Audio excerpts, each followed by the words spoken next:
Ayun ang ating flight, AirAsia. So, andun siguro sila sa Sidon. Improvement at least. Ayan ang ating sasakyan. And may papakita ko sa inyo yung mismong hotel. So, ayan, hindi nga siya smart TV kasi wala dito parang Netflix, ganyan. Ayan o, tignan niya, may pa-secret garden dyan.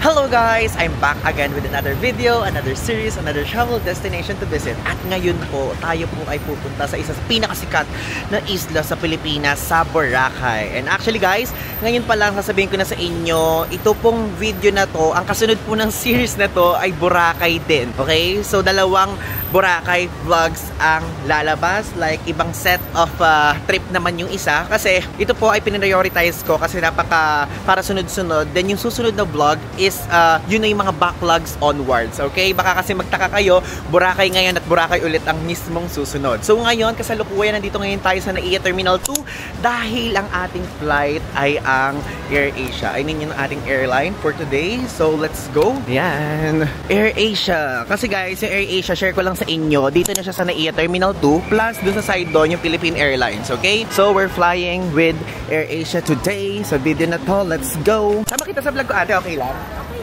Ayan guys, taga yung viewer natin si ate. O, sige ate, picture tayo. Tag mo ako kung may IG ka. Thank you po ate, thank you. Okay, so ngayon mag-check-in na tayo. Let's go. Wait, hanapin natin ang AirAsia. Ayan, ito ang AirAsia. Let's go. Napakadaming tao nag-check-in ngayon. Tignan natin dito na yung mga kaibigan ko. Wait, hanapin natin. Nasa leftmost daw sila eh. So, andun siguro sila sa Sidon. Doon. Oo nga pala, may mga kasama ko dito. Kasama ko yung mga kaibigan ko dito, mga high school friends ko. Kasi, share ko lang sa inyo, ay ngayon po ay titinip ko sila. Ng hotel lang naman, ng hotel lang. Sabi ko kasi gusto ko magpunta ng Boracay. Meron baka akong gustong sumama. So gusto nila sumama at gusto nila mag-Boracay at ngayon first time po nila sasakay sa aeroplano. Plus, ako lang ang may maleta. Makikilagay sila dito ng mga pabango kasi puro hand carry lang ang kanilang binili. Okay, let's go. Ayan, sila guys ang kasama ko for today's trip. Sa trip na to, ayan, si James Carpalyok, say hi. Mag-hi ka. Hoy, Mark Joseph, mag-hi ka. Ayan, Mika Melo. Bini Mika. Wow! Okay guys, check-in time. Ayan, actually tingnan nyo, medyo madaming tao ngayon dito sa mismong check-in counter. So ayan yung mga kasama ko, mga first time nila sa airplane. Excited ba kayo guys? Mag-react naman kayo kung excited kayo. Grabe itong mga to. Okay, so ngayon guys, actually itong punta namin ay medyo rainy weather, no? Rainy weather doon sa Boracay. Kaya ina-expect namin ang sasalubungin namin doon ay medyo cloudy, ganyan. And ay tingnan nyo naman, ganap na ganap yung outfit nila. Ito, hindi ko alam kung bakit para nakapang-K-pop. Tapos yan, so, okay, update ko na lang kayo mamaya. So ngayon, nandito na kami ngayon sa mismong boarding gate area. And actually, bumili kami ng Mr. Donut, tapos ng drinks. And actually, alam nyo, ang tagal pa ng flight namin. 3:30 pa yung flight, ano? 2:50 ba? Ayan, 2:50. Tapos ngayon, ay ang oras pa lang is 1:43. So medyo 1 hour pa ang aming iintayin. Okay? So, ipapakita ko na lang sa inyo yung mismong boarding process. Actually, normal lang naman kapag ka-domestic, hindi na kayo kailangan dumaan ng immigration. Kung first time kayo na viewer, So, yun. share ko na lang sa inyo. And magkakahiwalay kami ng upuan dahil separate silang nag-book sa akin. Ako, solo ko nag-book. Then silang tatlo sabay-sabay. Ayan guys, may kasama tayo. Saan kayo pupunta? Bohol po. Bohol. Mangbababae po kami doon. Kami pupunta kami sa Boracay. Ayan. Ano yung school nyo? Lugar po. Baguio. Baguio. Okay. Hello. Hello po. Ano kayo mga grade school? High school? High school? High school na pala. Ma, sikat na ako na. Graduating. Tour nyo sa Bohol? Opo. Grabe ang social nila, tour nila sa Bohol. Samantalang tayo EK lang, mga ganun lang yung tour natin. Ay po. Thank you. Okay guys, nakasakay na tayo ngayon dito mismo sa airplane natin. And actually, ang swerte natin ngayon, dahil dito tayo na-assign sa seat 1E or sa first row. And actually, super bilis lang talaga ng flight from Manila to Caticlan. And ito, ilalagay ko dito sa screen kung gaano kabilis ang flight time. Okay, so update ko na lang kayo mamaya at magpapahinga na muna ako. Kasi saglit lang naman to. At pagdating natin doon, sunset na. And pagdating natin doon, check-in lang tayo. Then, i-share ko sa inyo kung ano mga pwede natin gawin sa gabi, nightlife, or pwedeng kumain tayo sa beachfront area, or kung ano pa man, okay? Ganito pala yung feeling kapag nasa first row ka.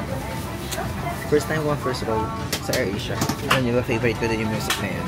Team song nila yan sa Let's Fly and Go. Hey! We're here! Hey! Finally! We're here sa Boracay Island! So we're back, and actually nakalimutan ko na kung pang ilang Boracay trip na natin to. And siguro kung hindi pang 6, pang 7, pang 8 o pang 9, Pang-10, hindi ko na alam. Pero ngayon, iba namang uring klaseng trip kasi kasama natin ang friends natin. At first time nila dito, first time din nilang lumipad. First time ko silang tutour sa Boracay mismo. Kaya medyo may mga part na uulitin natin para makita nila. Pero papakita ko rin sa inyo at may mga part na fresh din sa eyes ko. Okay? Let's go. Ayan, ito na po. Ayan, Boracay Airport. Ayan ang ating flight, AirAsia. Let's go! Alam nyo, one thing that I like dito sa Katiklan Airport, nag-improve sila. Dati kasi doon lang nilalagay yung mga maleta. Pero ngayon mayroon ng mini belt. Di ba? Maliit lang siya pero okay lang yun. Improvement at least. Ayan, di ba? Perks of row 1 sa mismong aeroplano. Tayo pala ang nandito. Though, syempre, waiting game para sa maleta. Yan! Di ba? May belt na. Let's wait for our maleta. Ayan, ang ating maleta. Tingnan nyo, ito ang advantage kapag ka nagpalagay kayo na fragile. Kitang-kita nyo na agad from afar. Ayan guys, mag-picture sila dito kasi diba nga sa first time. Ako ang photographer nila. Wait lang, kumasok kayo doon. Grabe naman, kalabo naman ang camera. Ay, may bagay. Ano ba yun? Paka-aarting nito. Maarte. Please, no? 1, 2, picture na sila. First Boracay trip nila guys. Ngayon, ang ganap guys, kami kasi ay mismong nag-book ng transfer from here sa mismong Katiklan Airport going to our hotel. So, ang mismong transfer ay covered na siya ni Southwest. Like sa Southwest kami nag-book. So, if ever kung gusto niyo mag-book, yung link is nasa ibaba. And also, you can use my code PaulIvanClook para magkaroon kayo ng extra 5% off discount. Pwede niyang gamitin for 5 times. Okay? So, dito po siya. Dito natin siya i-redeem sa number 4 and 5. Depende. Okay? So, ayan. Kluk, kluk, kluk, kluk. Diyan. Sa damit po? Oh, ayan. Damit. Ayan guys, 4. Nakakapagin namin tayong viewer doon si Kuya. Nakakatuwa. So, sa van pala tayo, hindi tayo sa parang coaster-coaster thing na ganito. Ayan. Kapag ka nag-book kayo ng transfer, hindi na siya hassle kasi meron na mag-help sa inyo magbukas ng maleta nyo, ay magdala. Hello! Good afternoon. Afternoon. Ayan, nandito na ngayon tayo sa Katiklan Jettyport. So, doon tayo sa Sidon. And as you can see, may Southwest dyan kasi Southwest yung operator na nakuha natin. Let's go. Southwest? There. Thank you so much. O, di ba less hassle? Kasi kapag sa Southwest kayo, may sariling parang area. Dito yung public. Pero, dito yung Southwest. Kaya sa area na yan. But at the same time, mura lang din naman yun. Like yung mismong pag-transfer nyo, hindi ganun kamahalan. So yung presyo, ilalagay ko dito sa gilid. Ayan. Ayun guys, sige nyo. Welcome Southwest Guest. So, dito yun. Exclusive area yan. Then after dito, pupunta na kayo dun sa Sidon para doon yung mismong tier. Okay guys, so ngayon, nandito tayo, waiting game. Waiting game tayo dito sa area ng Southwest. At ngayon, tanongin natin to mga friends ko, since first time nilang sumakay na aeroplano, kung ano ang kanilang mga naramdaman. Okay, so ikaw, Mika Melo, ano ang iyong first impression? First impression? Ano yung naramdaman mo? Ako kasi may claustrophobia talaga.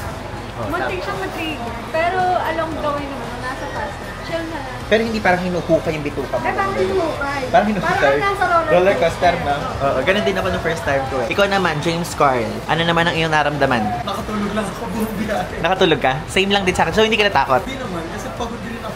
Oh, at least, maganda yung first experience. Ah, wow. Kasi, guys, share ko lang sa inyo, workation ang gagawin niya. Hindi lang vacation. Ikaw naman, Mark Joseph. Kung may iba ko sa ano ko, okay lang, na ano naman. Akala ko mag-ano ako na yun. Magbabamit. Kasi hiluhin ka, di ba? I have motion sickness, pero di naman, nakaya ko naman. It's not that. So, okay. Okay, let's go. Ayan, we're here. Sunset, guys. Sunset time tayo dumating dito. Ayan ang ating sasakyan. O, diba? Meron tayong pa-speedboat. Sa mga ganitong ganapan, mag-iingat kayo kasi may mga tayo na may mga nakakahulog dito ng maleta, mga kagamitan, ganun. Try mo kaya tumalon dyan. Oo. Tignan natin kung lulubog ka hanggang ulo, malalim. So, share ko lang sa inyo, nagpa-porter ako. Kapag magpa-porter kayo, kunyari meron kayong maletang dala, 30 pesos yung mismong actual rate. Okay, so ngayon po, nakasakay na tayo dito sa mismong van. At gusto ko lang i-share sa inyo na after nyo dun sa mismong pier, is additional payment sa porter if ever kung magpapa-porter kayo. So additional na 30 pesos. Kasi gusto ko guys magpabuhat ng maleta ko kasi 20 kilo siya. Parang ayoko magbuhat ngayon. So ayan, gabi na. Sa van kami sumakay. Usually minsan parang shuttle. Pero ito, van naman siya. O diba? Ayan yung mga kasama ko. Oh, ayan siya. Parang kukunin ka dito Hindi mo para sikatan ng Jesus. sa mo.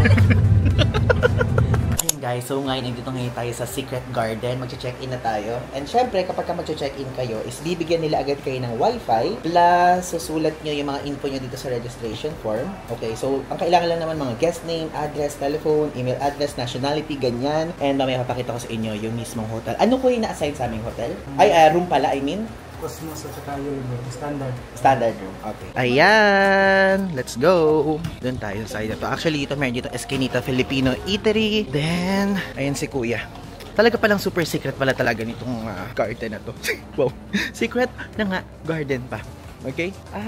Makabahay ang style niya. Yun ang vibe. Tapos yung meron mga parang kubo-kubong style na ganyan. And, walang elevator. Tapos na-assign kami sa second floor. Ayan. Let's go. Ito. Okay. So, Yellow Bell. Ayan. Okay guys, so ngayon, i-room tour ko na kayo dito sa ating hotel. Ang first hotel natin dito sa Boracay series na to, which is itong Secret Garden. At ang na-assign po sa amin is ang Cosmos, tapos ang Yellow Bell. So, syempre, dalawa ng kaibigan ko doon at dalawa kami dito.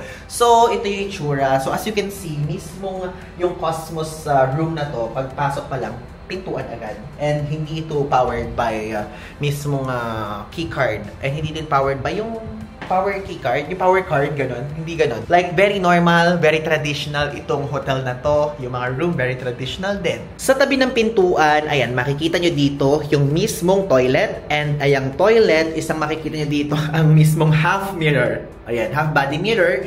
Plus, may pa-sink dyan. Dito, meron ditong pa-tissue, may pa-trash bin, may pa-bidet, may pa-toilet bowl, plus meron ditong pa-extra tissue pa. And as you can see, kapag binukas yan, itong shower curtain is andyan ng heater na may shower na may heater, plus meron dyan pa-sabon. Ayun, as you can see, plus meron dyan pa-timba and tabo. O, diba? So, if ever, kung ang hinahanap nyo isang hotel room na may bidet, pwede itong maging option sa inyo. And kung gusto nyo yung parang cozy vibe lang, I mean yung parang, what do you call this? Yung parang homey lang talaga, parang bahay lang talaga. Ito ang maire-recommend ko sa inyo. And, ayan, dito sa side na to, papakita ko na sa inyo, rather, yung side na kung saan, kapag katapos dyan sa pintuan, makikita nyo itong mismong whole body mirror. Ayan, whole body mirror, which is, isa naman to sa pinakagusto kong part. Kasi diba kapag kunyari, ay tayo nagpupunta sa isang lugar na mga tour, ganyan. Tapos gusto nating mag-OOTD. Dito, pwede nating i-check bago pa lang tayo lumabas, diba? Plus, sa side na to, mayroon ditong cabinet. Like, open yung cabinet, tapos mayroon pa-hanger. So, if ever kung gusto nyo ding nakahanger na yung mga OOTD nyo, pwede.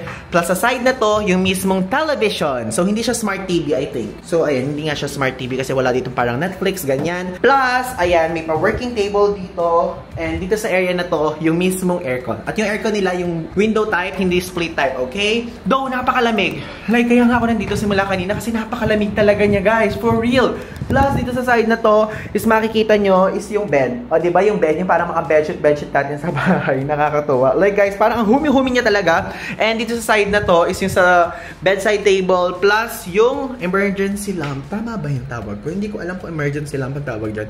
Now on ba to? Paano ba to yun? Hindi ko alam. Di ba pagka nawala ng kuryente sa kaya ng ilaw? Ganun. Tapos meron dito pa electric fan. Di ba? Ngayon na lang huli ako nakakita ng hotel na may electric fan actually. Plus, ay yung curtain na yan kapag binukas natin to, is ang makikita natin is ang ayan.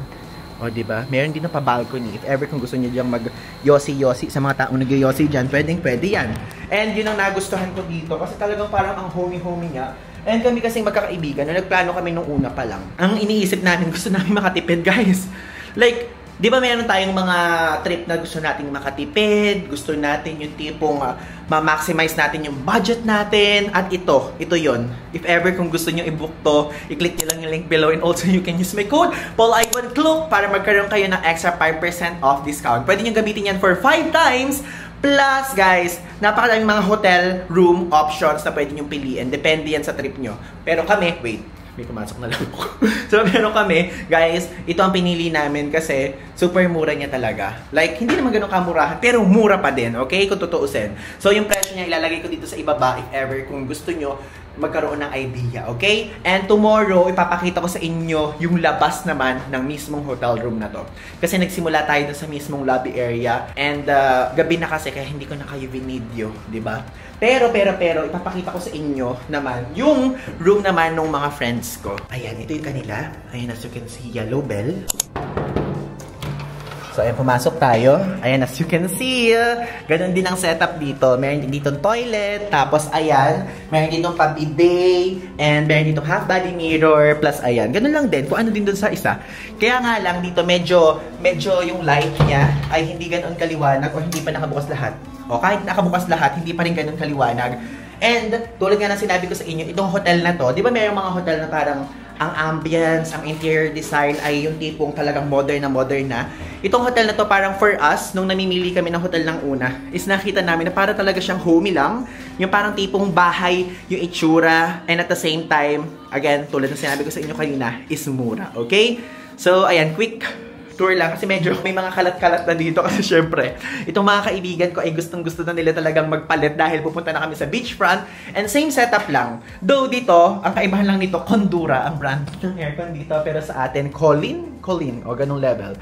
Plus, ang mood naman dito is itong mismong television ay hindi naka-fix dun sa mismong dingding pero sa amin, sa kabila ay naka-fix. Okay? Hello guys! Ngayon mag-check out na po tayo dito sa ating hotel at ngayon syempre every hotel and room tour, meron tayong quick verdict sa dulo, alam nyo yan. At ngayon, ay nakapag-stay po tayo ng 2 nights dito sa Secret Garden. And ngayon, sasabihin ko sa inyo kung i-recommend ko ba siya, kung ano ba ang say ko sa location niya, kung ano ba ang masasabi ko sa budget niya, I mean, budget-wise, ganung level. So, magsimula muna tayo sa budget. Okay? So, ito pong hotel room na to, Cosmos, specifically yung room na to, is nabook ko siya sa halagang ito for 2 nights. Ayun, ilalagay ko dito sa screen.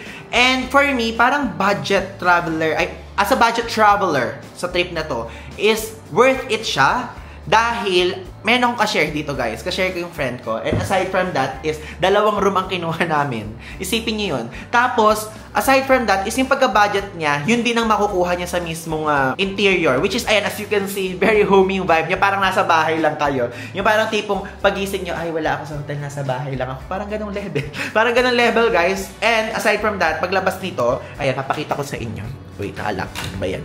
Ayan o, tignan niya, may pa-secret garden dyan, which is parang feeling ko, yan talaga yung ibig sabihin ng mismong hotel na to. Ano? So, yun, nagustuhan ko siya budget-wise. So, i-rate ko siya sa pagka-budget niya ng 10 out of 10. Sa pagka-budget ha, sa location, to be honest, i-rate ko siya ng 8 out of 10. Bakit 8 out of 10? Alam ko naman na bago pa lang kami mag-check-in dito na hindi siya sa White Beach area. Kaya lang siya naging 8 out of 10. Syempre, kino-consider ko din yung mga audience ko just in case na merong gustong mga nasa White Beach talaga o merong may gustong nasa Bulabog Beach talaga kasi ito po, nasa middle. Opo, nasa middle po talaga to. Kapag pupunta kayo dito o mag-check-in man kayo dito, maganda siya, mura siya guys, promise. Pero nasa middle siya. Like, maglalakad kayo papuntang White Beach, parang alalakarin nyo 10 minutes, tapos papuntang Bulabog Beach, 5 minutes. Gano'n. Mas malapit to sa Bulabog Beach, okay? Kasi nasa middle siya eh. Hindi ko siya ma-explain, pero ito na lang yung maps. Ayun, ilalagay ko dito sa maps, okay? So, ayan, nasa medyo gitna siya. So, kung west yung Bulabog Beach, nasa east naman yung White Beach. So, parang magkabaligtaran. Hindi ako sure ako north, south, or west, or east yung dalawang beach na yon. And guys, pumunta na tayo kung i-recommend ko ba to. I-recommend ko po siya, pero sa mga hotel picky dyan, mai-recommend ko to kung kayo po ay okay lang sa inyo yung interior design ay hindi ganoon ka-modern. Kasi hindi naman talaga siya ganoon ka-modern, to be honest. And ang natutuwa ako dito sa part na to is, ayan, as you can see, merong ventilador. Di ba may ventilador? Kasi as mainiting tao po talaga. Di ba kapag kunyari nag-hotel tayo, usually aircon lang talaga lahat. Actually, second time lang ako nagka-encounter na may ventilador. First time is doon sa Vietnam. Tapos ngayon dito. Ayan, pa-fancy lang ganyan. Though napakalamig naman ng aircon. Kasi yung kwarto ng friend ko is, ang aircon nila is Condura. Kami Colin. Ayan, call-in ang aming aircon. Pero, mas malamig pa rin ang aming room. So, natutuwa pa din ako. Ewan ko nga kung ba't ako nag-ventilador ngayon. Ganun lang level. Again, budget okay. Location okay siya. I-recommend ko ba? Yes. But, hindi siya malapit sa White Beach, okay? And meron din dito mga long-term rent. If ever kung gusto niyo mag long-term rent, i-DM nyo na lang sila o i-message nyo na lang sila sa Facebook page nila. Pero kapag kayo ay mag-check-in dito for short term lang at magbabakasyon lang kayo, is feel free to click the link below. And also, you can use my code PaulIvanClook. Pwede nyo yun magamit for 5 times at magkakaroon kayo ng extra 5% off discount, okay? Again, maraming salamat po at ituloy na natin ang ating adventure dito sa Boracay dahil madami pa tayong pupuntahan. At the same time, madami pa akong mga hotel na i-feature sa inyo dito sa series na to, okay? So, yun lang. Thanks!